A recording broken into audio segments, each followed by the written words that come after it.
Address లేని వారికి party అధ్యక్షుడిగా ఉన్న రఘువీర పట్టిసీమ ప్రాజెక్టుపై ఆరోపణలు చేయడం సిగ్గుచేటని చెప్పారు మంత్రి దేవినేని ఉమా.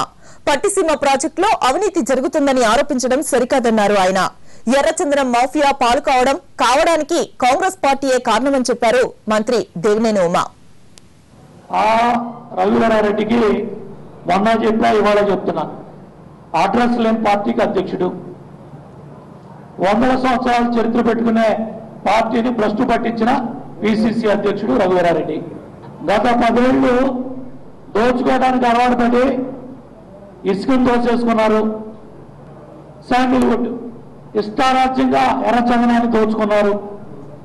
ఇవాళ పోలవరం డ్యామ్ పనులు వేగవంతం చేస్తాం, పట్టిసీమని 1 సంవత్సరం లోపు పూర్తి చేసే గోదావరి తల్లి నీళ్లు కృష్ణమ్మకు తీసుకొచ్చి మీ కడుపులో మీ కడుపు పంట మీ ఈర్ష్యా దేశాలు ప్రజల బుద్ధి చెప్పే విధంగా తెలుగుదేశం ప్రభుత్వం పనిచేసి చూపిస్తుందని చెప్పి తెలియాలి.